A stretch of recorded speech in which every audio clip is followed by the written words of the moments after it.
هرجي هندبن صباح طبعا بخير بيت وشوانه وجهدارن وين هجا حفته صبيه بدما پایتخت الهولره وقتمی به چندین بابت و مجهران روشا خواه بدنا دست بکرن میرو باله بکشنن لسر دیزاین ناف ماله و حال بجارتنا رنگان لگور دیزاین ماله خانیه شقیه ویلایت چیونه و هروها ده بشکی دنی پروگرامه ده میباله بکشنن لسر ورزش صبی گوگلک پیویست ده ام تبدو ببدوره بکن انجام بدن و هنرن ماین تازه بتازه ور بگرن چه راهنرن سپور آنکول جوانی هر بواره به کودگل ما بهش دارید کن وقتی می به کرتنو چکم دست پید کن کرم کن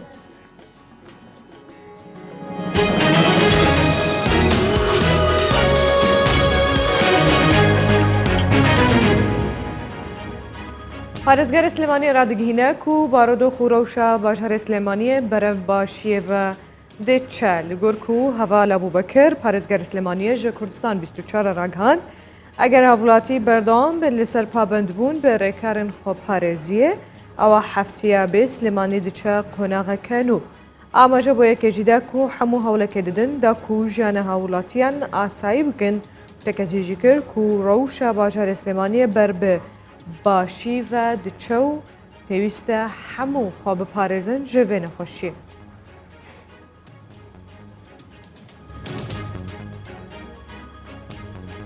جالێ خۆ ئەحمەد داودۆغڵۆ تایبەت بۆ کوردستان 24 ڕاگەهاند و ئەوێ گرنگیە بە زمانەیە کوردی بدەن و دانا. لەگەر و ئەحمەد داودۆغڵۆ سەرۆکەی پارتیە داهاتوو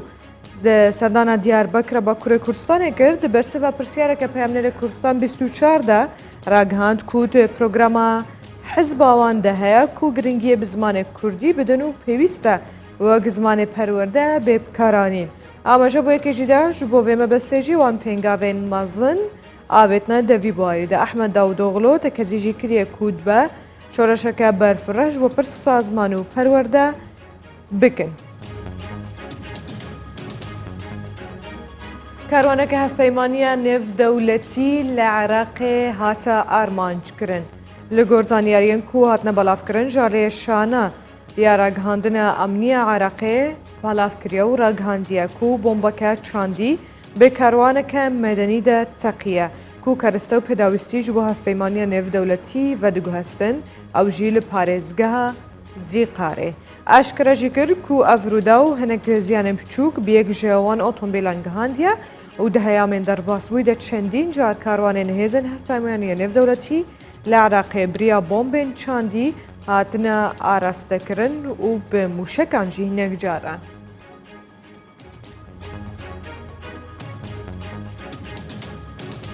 سەرۆکێ فەرەنسا ڕادگهینەک و پێویستە والیکاریان تایبەت ji بۆ لبنانê hatine xerckirin ji بۆ لبنانیان bêne servkirin û bigihênin destêwan. Emmanuel Macron serokê Fransayê di kuterekê de di Kongreya Komkirina Alîkariyan ji bo Libnanê ragihand ku dem hatiye da ku berpirsên Libnanê daxwaziyên gelê welatê xwe cîbcî bikin û herwiha daxwaziyên wan ên şerعî ku di nava şeqa û kolanên Libnanê de têne daxwazkirin bêne cîbcîkirin. ئاماژە بۆ یەکێژیدا و ئەف هەموو پێنگاوێن کارا ji بۆ ئالیکاریکردنا Libnanê ew ê bigirne ber û daxwazî kir ku komek û alîkariyên rastewxo yên ku hatine komkirin rastewxo bigihîne destê Libnaniyan. Ragihandî ku ew ê hawkariya Libnaniyan alîkariya Libnaniyan bikin ji bo rûbirûbûna lêkewtên wan wê teqîna Beyrûtê ya ku berî çend rojekê rûda bû. ژالێکی دنڤە بەردەفکان و ڕاوێژکار شێوەرمەندی ئاسایشە نیشتیمانی ئەمریکای دبێژە چین دخوازە دەستی خوا بخەناو هەڵبژاردنên ئەمریکادا و دەستوەردانê تێدا بکە. ڕۆبرت ئۆبراین ڕاوێژکاری ئاسایشە نیشتیمانی ئەمریکای ڕاگەهاند و هاکەرên سەر بە حکوومەتە چینێ کار دەکەن ji وەکو هەڵبژاردنên سەرۆکایەتیە ئەمریکا بخنە ئارمانجە خۆ ڕاگەهاندی و چەند دەیرۆشێکە ئەلکترۆنیش بۆ سەروەزارەتە دەرەوەی ئەمریکا و رێبەرایەتیە هەڵبژاردنێژی هەبوویە هەیەمە دەرباس بوویدا. ڕاوێژکاری ئاسایشە نیشتیمانی ئەمریکا ئاماژە بۆ یەکێژیدا و رووسیاژی دخوازە دژی کاندیدên دموکراتان لە هەڵبژاردنên بێن ئەمریکایەدا کار بکە.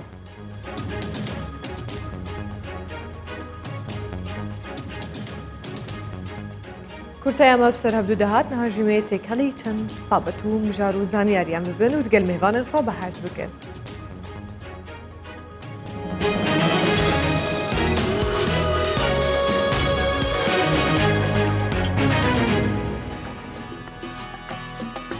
دلنا بحثا تشتكي بالكش بكن نورمال مدبينن قالك بوك وزافا بانجن بتشوك جانا هفسر جيريه هفجينيه بيكتينن هنجي دما كل بردستوان جي هبا لي هول دنج بو كارن خير خوازي ترخان بكن وجبوكو زافايك تكچو انكو خرجين دعوت اخوا ترخان بكن جبو تشبوين كورونا وداكو اليكاريان وان بكرن مهردات قنبري وهانيا جعفري كوب خوا هردو رونشتوان باجار قراو ی رجلات کردستان نو کو هاتی راگهاندن جبر زیاده بالابونه ویروس کرونا دنیوی باجاری ده آوان بریارده کو خارجین دعوت خوا ترخان بکن جبو آوان کسین کو توشی ویروس کرونا بونه و هر وها بشکی دنجش بو آزاد کرنا و زندانین باجار خو هر وها رجلات کردستان ترخان کرن داکو جه زندانان بین درخستن و آزاد کرن و هر وها گوتن کو اف هولاوانا یعنی باشی بو دبرجواندیه چند خیزانه کی دبو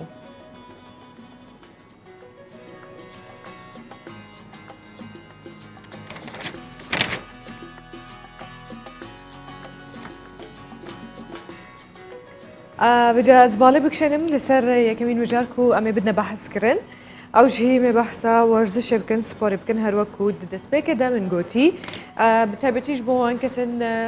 نها صبها بربي انرجينا دقال منا ذكرن بالشوبينن اگر كسك هبو ايش اويد كابو كادد اجنو دهبو ياند بشته دهبو ذكر چندين جولين ورزشي صبحان دقال مبا ووان جولين انجام دا كو بيقومان وين اجتماع عبد الله راهنا راله جوانيه دقال من به زور بخير به روش باش سبدا باش قالك بخير هاتي تشاور قالك سواس كرم كيف درس از چموي آلیندن زانت لکو دوراهی جواکی هم بپارزن جو تندرستی هم بله تبي خب پارزن به ویروس کرونا آره چا بو ابدم درباس بوی جوارا والله وكي قلت ما قد دابين وسردنا هنقوب كاين دعوات هنقوب قبول كاين بين برقاي كوارز الشي بو او كاسيت كو كيشات و كيشاني بشتيشاني هاي بيشكاش بكاين كو بينران بدليوان بيت ان شاء الله قالك باشا تو بخوات الاستقبانا بالي بوي بله از 12 ساله لعبه توبا بالي بوم اوكي والصاله 2003 حتى قوي از وكي راهنا رك كوليج جوانيه لناف خلاخو شولت كام ناف خلاخو تلتت كارد كي نورمال چه حالتك زحمت هيت تعملت قلت كسر دريت قلت كي خدي تاز عمد فير بو وكي كنت عمد لي رغاد تشتش بو ما زحمتنينا كما شاء الله ما يروج انا اري بله با او کسیت کتین هنگ ما زور آریشیت هی یه هی مثلا کشال شوان زوره دهن خو ضعیف کن یه هی وکی برگاوی جاری کشه چوک ایشان پشت ایشان یه هی کسی ساخلم نینه وكي قلت اما كي راهنا ريد لجوانيه دي بهم الشكل اللي تعاملت قالوان كي اون فير بنا لي راهات زمانه ازمونجي كاريغريا خال سيرفيكيتك بله تاكيد وجا هون دا خوازنا كن ها هول لجوانيه بلا فكر بخدم سستمون راستي لبا فيروس كورونا امنا ويرين چونكه نه تنها كردستان الخر دنيا بين هولت لجوانيه يكم جيك و فيروس دا بلاوت بيتن بله وحناسات دا زوره و قمل خر هولت لجوانيه تهويه باش نبيتن هم وكيك نبن أستد خراوكيك نبن البهندي باشتر جاري ونبن هندي فيروس كورونا هبيت بله با أو كسي كبخو ورزش وان بيت دشت لهم جاكي ورزش خوب كات ونيا درست يعني نورمال تبردوامي بله تازه از وكي بخو از بردوامم لسه ورزش كرنا خو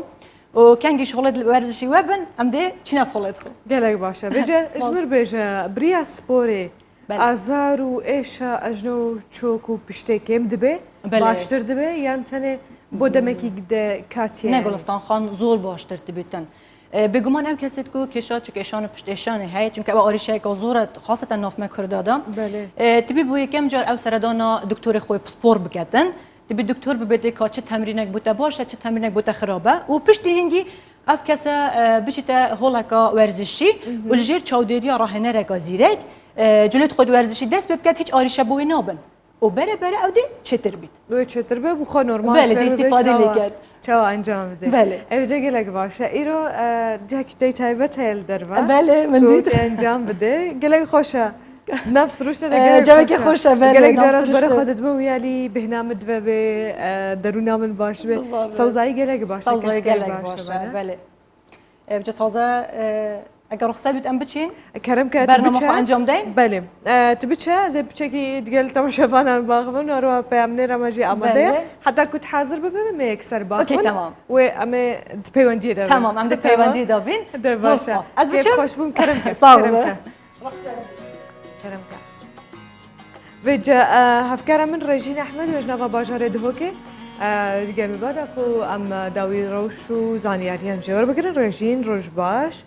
کشمیر به جیرو الباجار دهوكي چه هيا چه دبي بله گلستان گوشتا جی باش بیتن یارا گوتواره و باس لورزش تتکرن اجی افریقا باس لورزش کم دیاره کول پارزگاه دو که کیم پارکن جبونده که هاتینه ترخان کرن جبو ورزشه لوداوی اف پارک اصله کد بجنه پارک تحسین تاهای که هاتیه ترخان کرن جبو ورزشه دیاره که روزانه رجکا اگجار زور یا خلکی دهنه ورز جبو ورزش کرنه جبر کو ریکه کا تایبه جبو ورزش درست کریه سان چندین آمیره این ورزش کرنه لویره هنه اگجار پشتی گرتنا هولن ورزش و گرتنا وان جهن گرتی کش بر ویروس کرونا خلق گلک پناه جبو جهن هو صادبت ید وکری دیاره کو سپیده گرمه رجکا کمیا خلکی لویره لی هم هنده گنج لویره هنه هنده که کسین کو دم سپیده یا هین ورزش لویرت کن دیاره کو لوان روش سالن داویه رجکا اگجار زور یا خلکی چاوه خود ورزشش بر کو هم بو جوانیا لش مروی و سخلمی مروی باش دیاره کل پارزگاه دوی که جی رجکا زور یا خلکی بر خود ورزش از باصل آفرت عجیب کم که آفرت گلک هولن ورزشی بخواد دکرنو برای فلان ورزشی چن دیاره کو لویراجی اگجار بشف گلستان باصل بکم بشف گلک خلق سردان آورد کتو كونده ورزش لوی پارک بکتن او بخو نورمال سپیدهیان گلک باشتره جبرکو دماغو مروف صبح ورزش انجام داده زیادتر انرژی بخشه مروف حتی کو روزا خواب انرژی در باز کلمه اگر تو ایواری انجام بده او انرژیات ایواری درد که دورت نماد کاری رازه تا ورزش انجام داده گلستان از گلکیم ورزش انجام دادم برکو هم برکیمیات هم جی لمال مروف مشیل دوید بله بگمان بس هر هندی مروف ضعیف بید پیتویا مروف ورزش انجام بدادن جبرکو هم بو ساخلمی ها مروفی باشه درسته او درسته حتی کو لاشه مروف تند بمینه چند سال چی در باس بمینه عمر لیخیانه که رژین احمد هم نرماش دیده ها که گلک سپاسش بوده و سرویس بکو ته دگل مبوی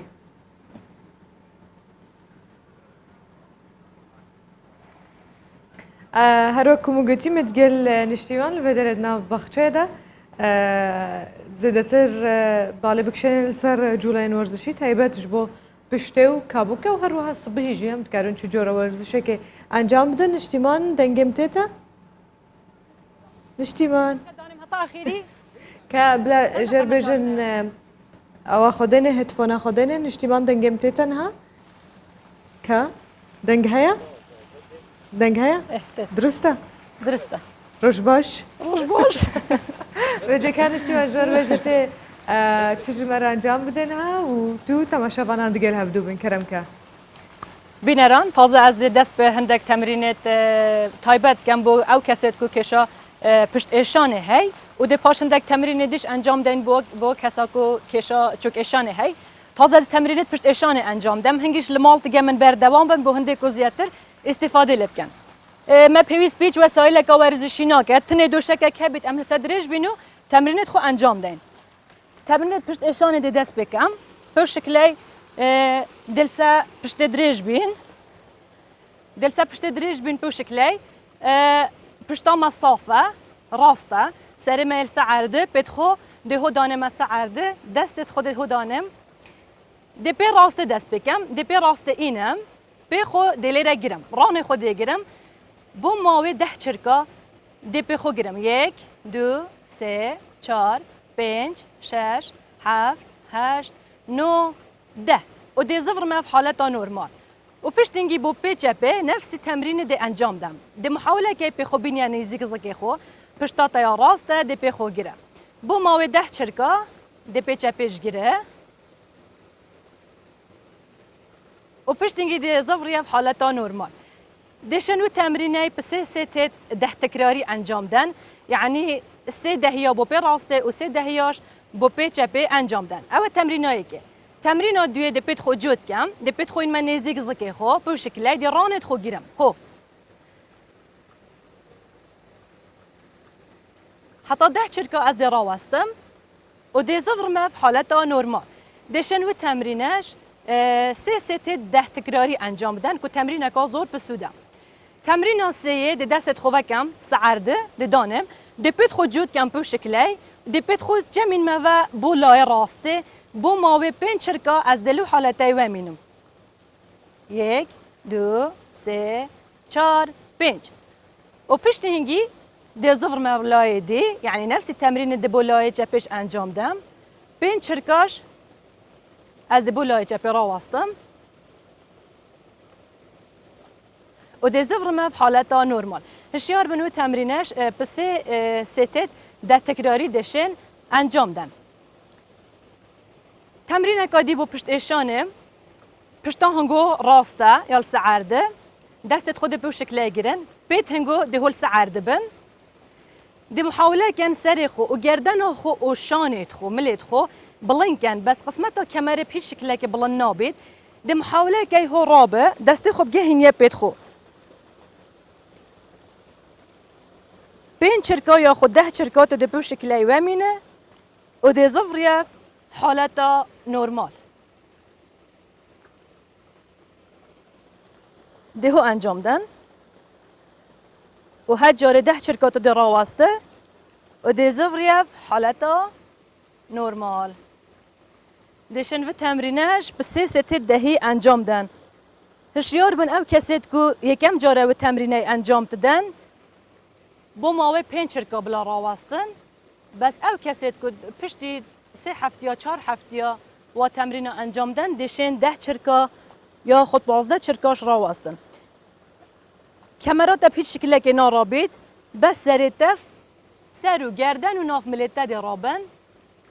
کمر یل سعرده کمر پیش شکل که بلند نابید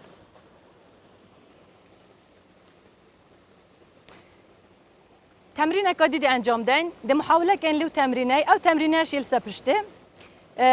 پشتا ما راسته لسعرده سر و گردنت ما به شکل دل سعرده بن و بیت مشت هونه ده محاوله کن ما سلکت زکی خو گرش کن یعنی هندیت شین ما سلکت زکی خو ببرجوره ما سلکت زکی خو ده گرش کی ده برجوره ده راگره بومده 5 چرکا اوی پشت هنگی ده اسراحه کی دوباره ده اسراحت کی هندیت شیلو تمرینه دی ماسول که زکی خوب پید کی و دی استراحت کی دی شیو تمرینش به 3 ست 10 تکراری انجام ده تمرینه که زور باشه با پیس کردن ماسول که پشته تمرینه که دی انجام دین عینن لسه پشته دستت خود دانین بیت میل سعرده سر و گردن و نافشانت مدل سعرده بن ده محاوله کن راست نافقده راست کمر العرض بلند کن ده هو راوستین با مده 10 چرکا هشیار بن او کسید مبتدی او کسید که چجاره اف تمرین نکره دشن با 5 چرکا راوستن بس کسی دیدشن با 10 چرکا یا خود 12 چرکا راوستن و ده وگرینه في حالتا نورمال دوباره ده انجام دین هنگیش دیگه من انجام دن تمرین اگه زور باشه با به حس کردن ماسولکت پشته زور باشن او کسی که مشکلا پشت ایشان هیدشن زور استفاده لبگن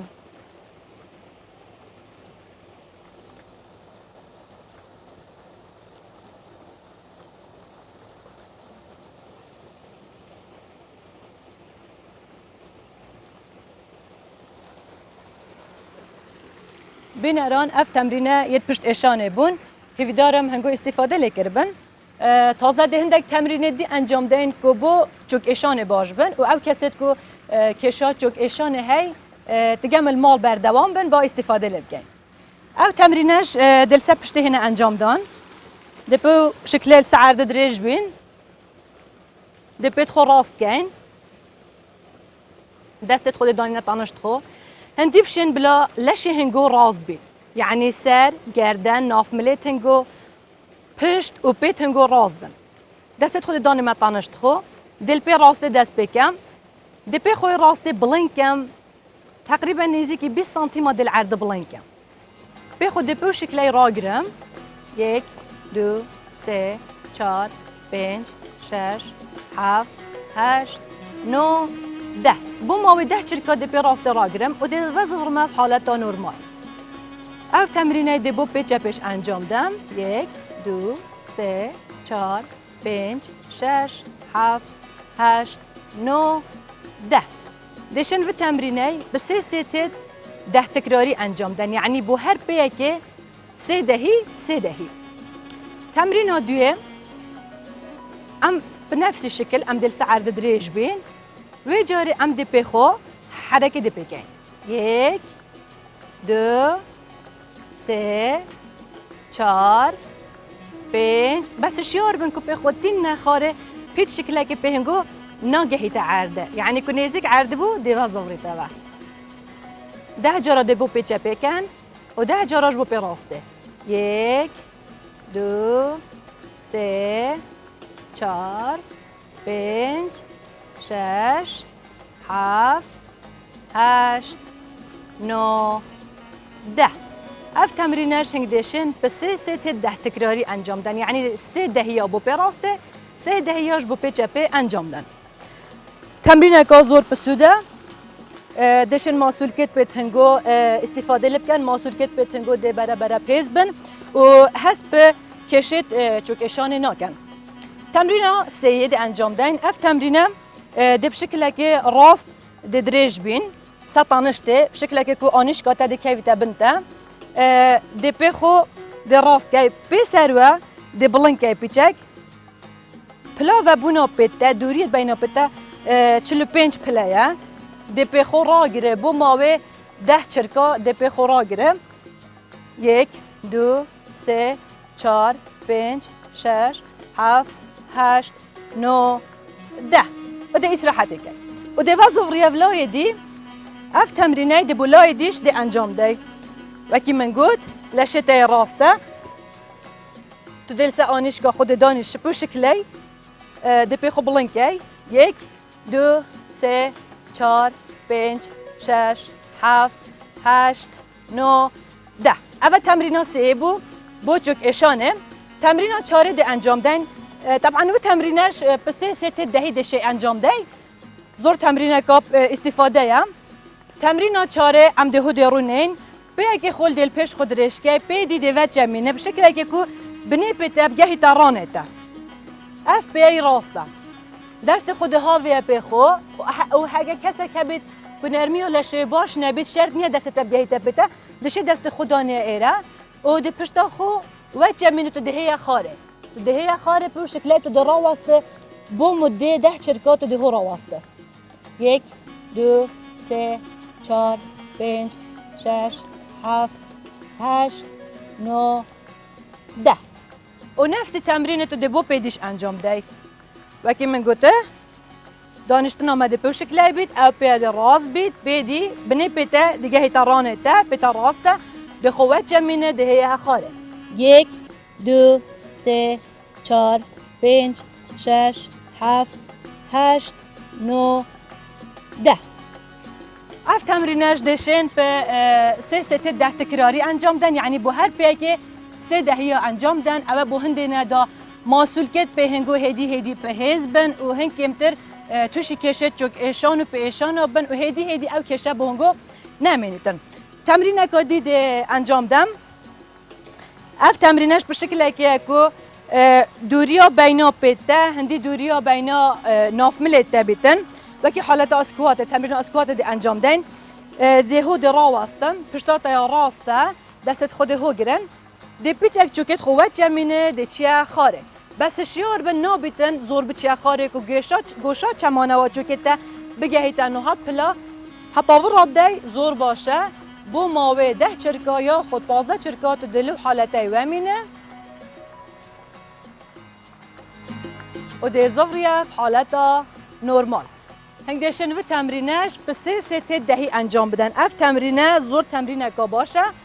بو بحث کردن ماسولکت بیا و جا ماسولکت پشیا رانه بن ماسولکت پشتا رانه بن مهم بو همه ماسولکت بیت هنگو باشن دی ماسولکت هنگو پیس کن دیوال هنگو کته که هیدی هنگ توشی کشه چوک اشانه نبنو چوک اشانه هنگو نمینیتن تمرین که دیدی انجام دین او تمرینش بو شکل که دوریا بینا پیت ما هندی دوریا بینا ناف ملید ما بیتن ده چکن ده هستین دل سه پنجت به خود راوستین خود راوستین سه پنجت به خود بو ماوی 10 چرکا یا خود 15 چرکا بو کسید مبتدی 5 چرکا ده راوستن و ده زفرن في حالتا نورمال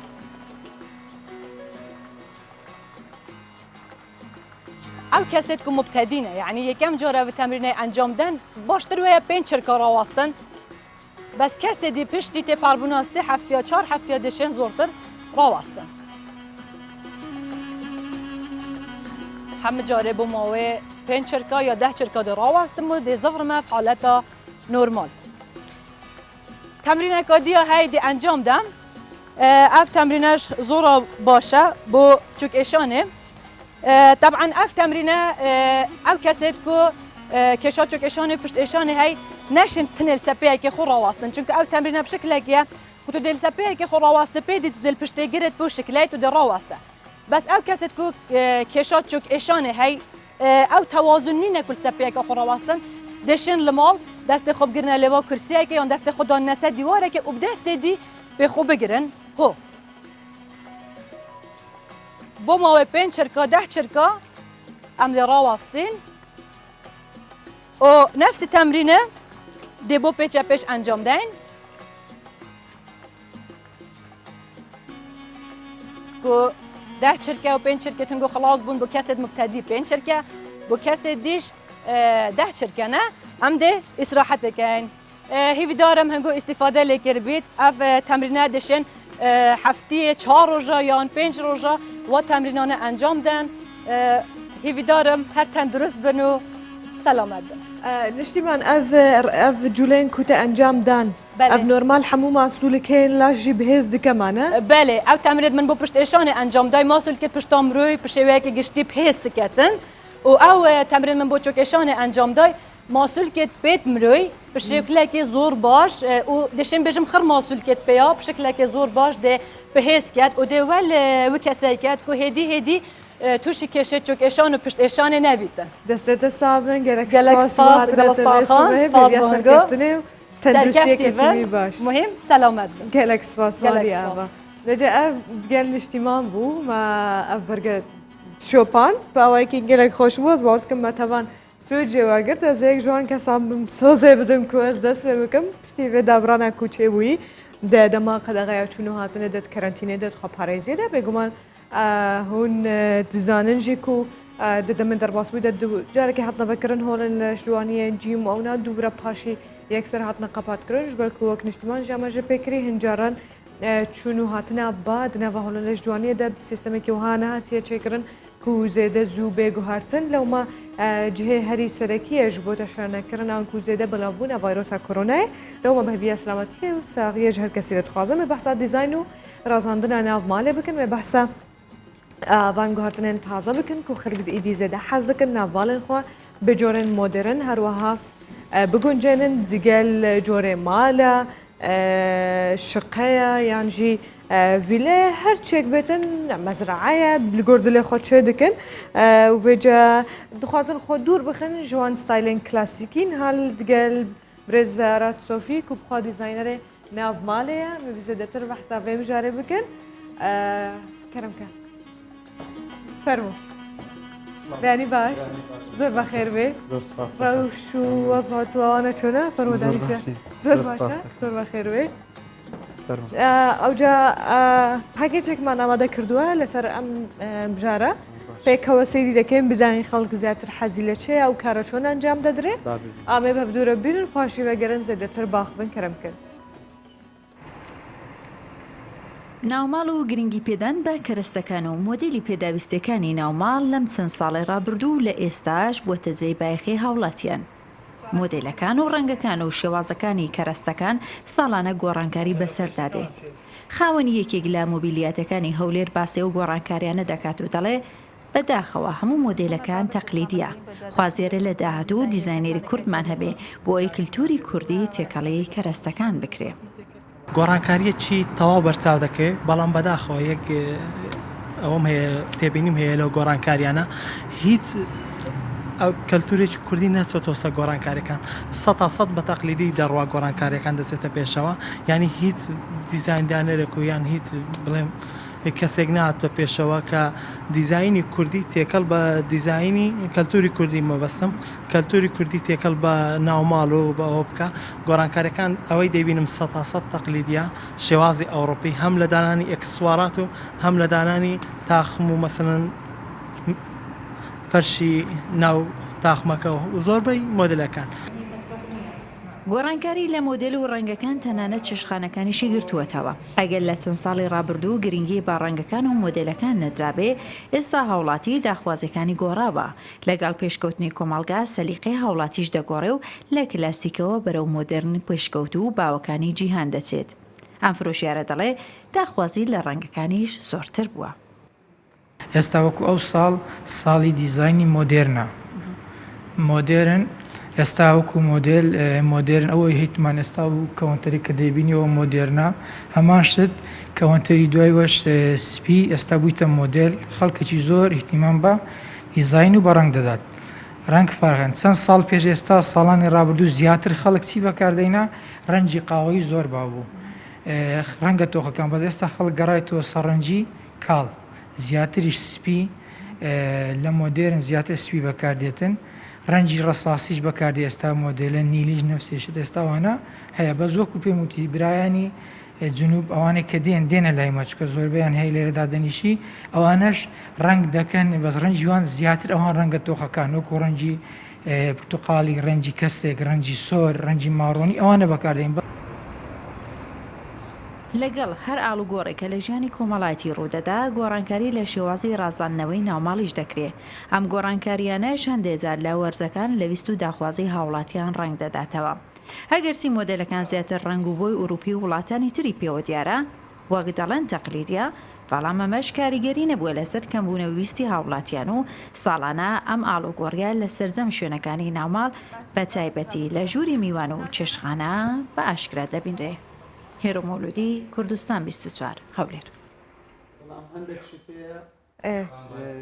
دەکرێت تۆ بە کەمتر بیکڕی و جوانتریش بی لە ماڵک. ئەوجا ئێستا لە لایڤین نەمویست قەتات بکەم بەڵام هەر قسەکانت دروست و هەر لەسەر و بابەتە گەنگەشەمان دەکرد. ئەوجا کاکارات سۆفی زۆر بەخێراتی نێوانی ئێوە وەکو دیزاینەری ناوماڵ و بازار و شوێنی تایبەت بە فرۆشتنی کەلوپەڵی ناوماڵێ چۆنە باشن؟ زۆر ئێستا لێرە لە کوردستان ئیمە باشترە چونکە خەڵک ئەو شتانە داوا دەکات کە دروستی دەکات نەک ئەوانەی ئازرن ئەوەش بۆ ئەو خاوەنی ئەو کۆمپانیا خودت ئەو بزنسمانانە دەگەڕێتەوە کە ئەتۆ چۆن دەتوانی کڕیارەکە تێبگەینی کە ئێمە باشترە چونکە ئەتو لەسەر قیاس ئیش دەکەی مەسەلەن ژوورێکت هەیە ئەوە دروست دەکەی کە بۆ ئەو ماڵە گونجاوە نەک ئەتۆ ناچاربی هەموو بازار بکەی شتێک بکەی بۆ قیاسەکەی ماڵ تۆش گونجاو نییە و پارێکی زۆریش پێدەی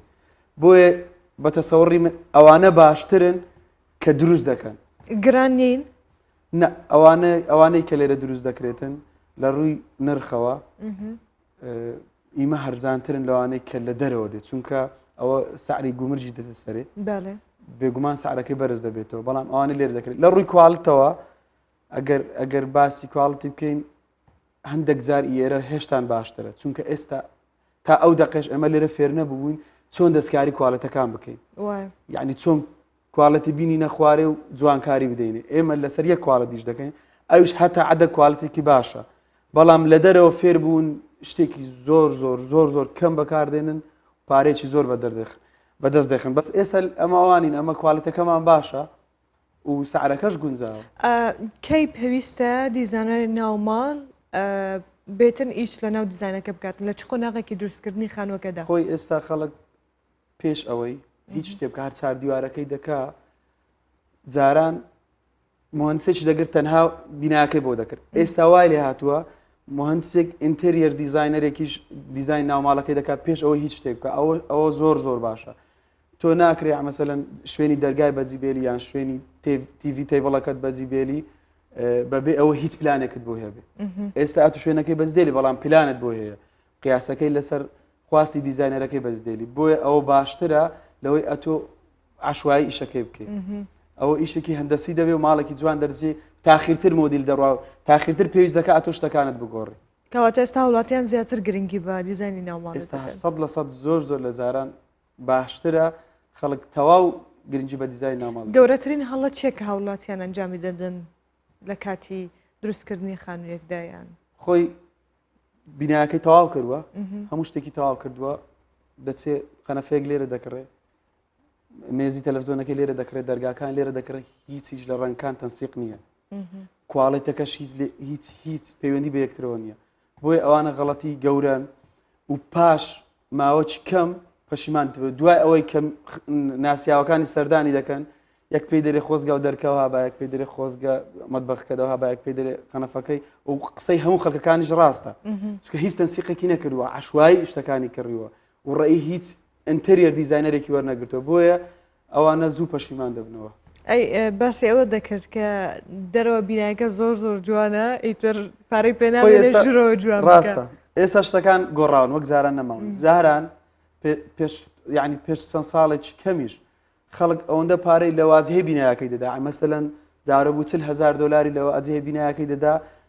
هیچی پێ نەدەما بۆی سبوغێکیش لە ژۆرێ بدا تەنها واجهەکەی دەکرد ئێستا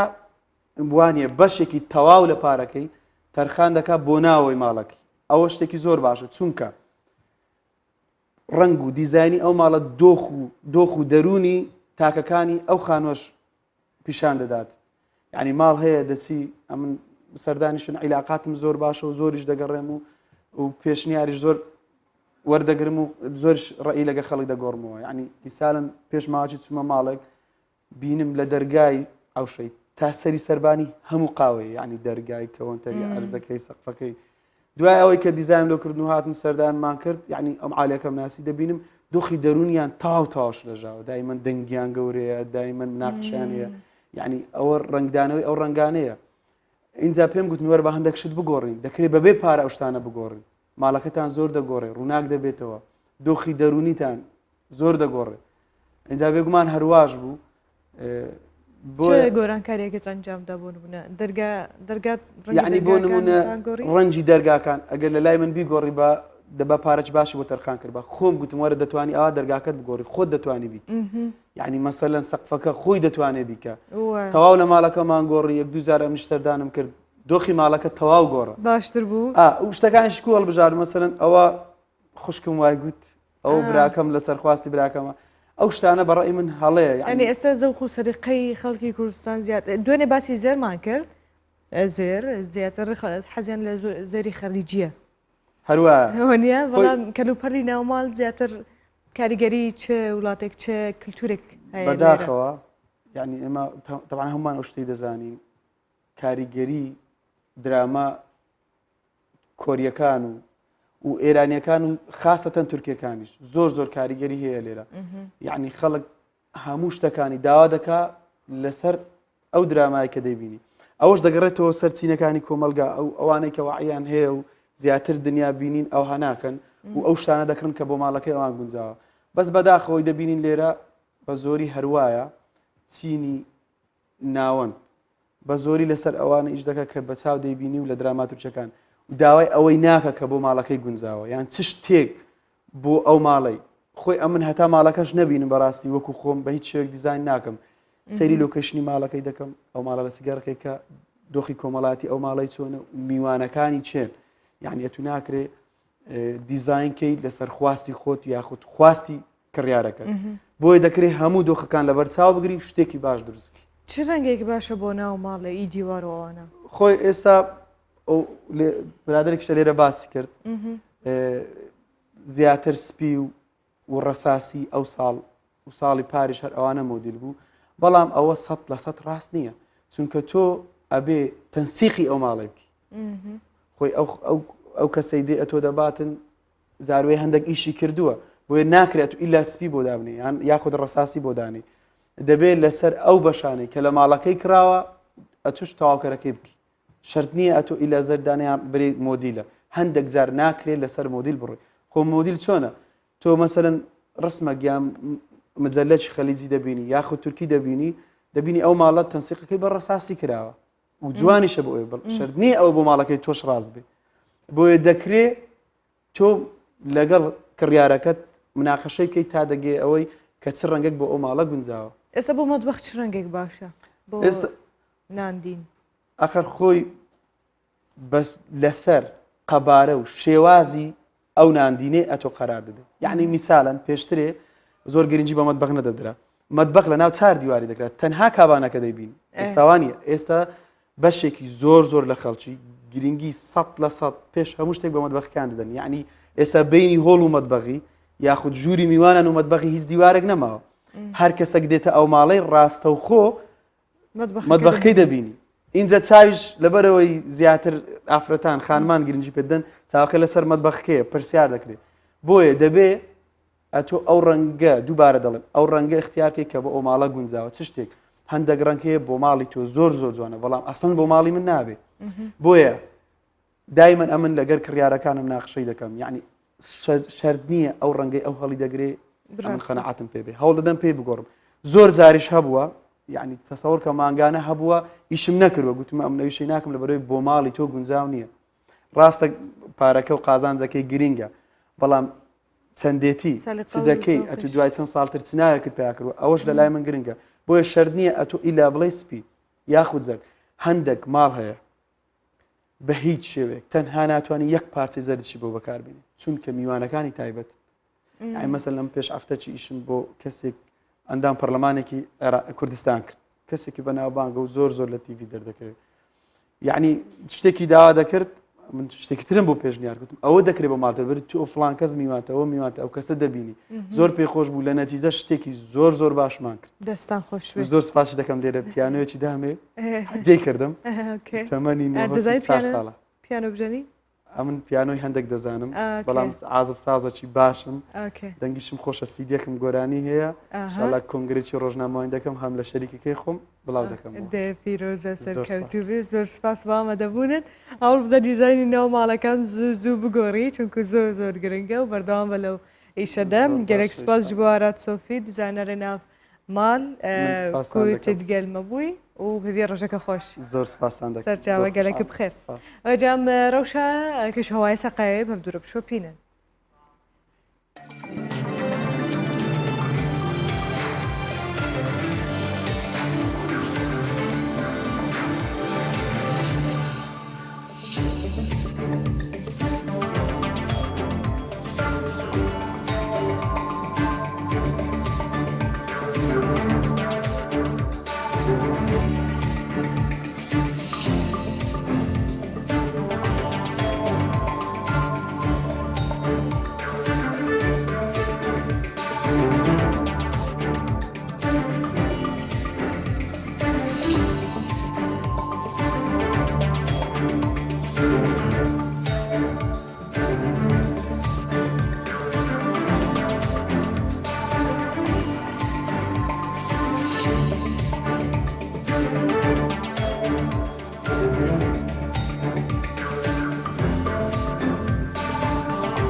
بجم دقل ترى پیامنی رخاب بردام تکن دا کم زانیاری انزده ترى بگم بگمان نورس ود قال من بين نورس عبد الله هفكار من نورس وش يعني اشتكى وراسي يستم باسي بكم قصة كردنا قال پیامنی ران زور خوشه زور بچهجه به تایبتی بو برنامه بیانیان او جا كان جار قصة دكين زور كاردانا ويدا بلا تورا كمالياتي كان دون نعمة يكن بيجيش قلت يعني اتو كاتي خود ما مست كاتي خوي ما مستابوي نورس برسيارك باني باش استش ما مستايا يعني باش گلستان استشار مامۆستا ئەو جێ کاپا پێت بڵێم خوێن تەڵەبەی تۆ نامەی نردبوو گوتی کاتی خۆی کە تەڵەبەی مامۆستا نەورەسی بووم ڕۆژێک کە ریال بردیەوە مامۆستا نەورەس هەمومانی ناجەح کرد لە امتیحانەکەدا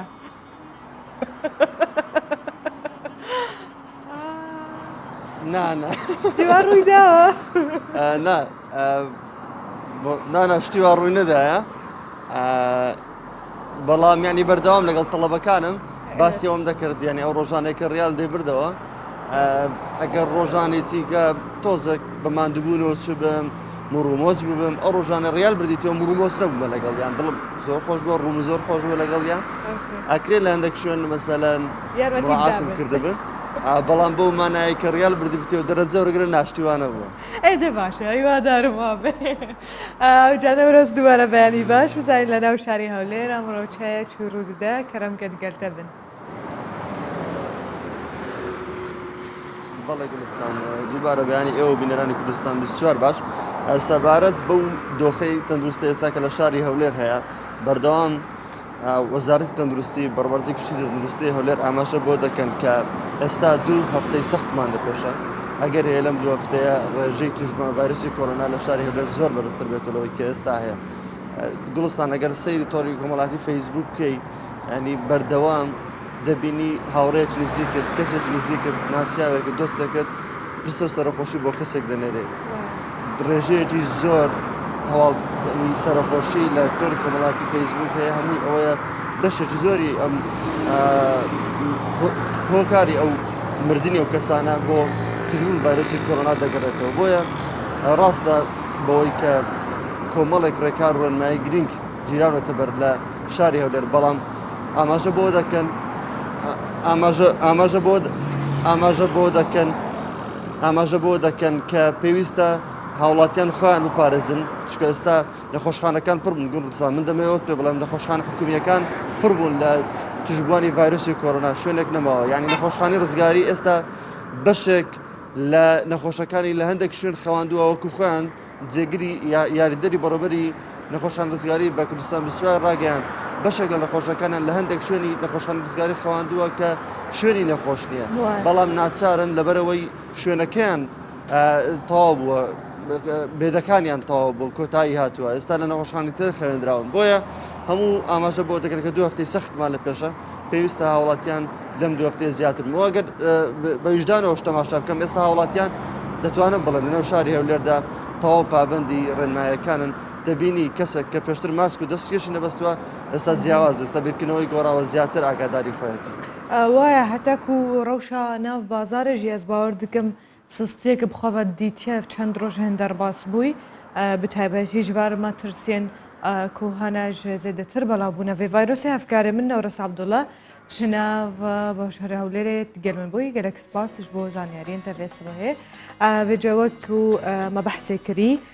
2 heftî belkî zêdetir jî dest xwedê de em nizanin heta çi qasî jî ev rewşê dom bike û berdewam bike rojên gelek zehmetil me derbas kirin û hîn jî pêşiya me heye rastî yanî tu nizanî ji ku derê veştere tê lewma baştirîn ew e ku mirov xwe parêzê kesên derdora xwe parêzê dûrahiya civakî biparêzê û bihêle qet nêzîkî kesî nebe ینی ئەم دیال سەرما ئەوەکو ئەم تەنێ ببیرەوە بینن نەکو ئەمە فێر بکەنیان ئەم زانیاریان تازە دەدەن تەنێ بیرانینە و بیرانینژی ئەس بژم سودەوەتکەوەیە گەلک باشەیەش بۆ دەردۆر دەماکو مرۆڤ تشتێکیش بیر دکێ بە بیراوی وینەش بەکو ئەو دبەژاندی و سووداویدەیە ئەم گەهانە داویە پرۆگرامە خۆیان ئیرۆژی حتا ڕۆژەکەندن بمێنە دراما خێر خۆشیدا و خاترەوە.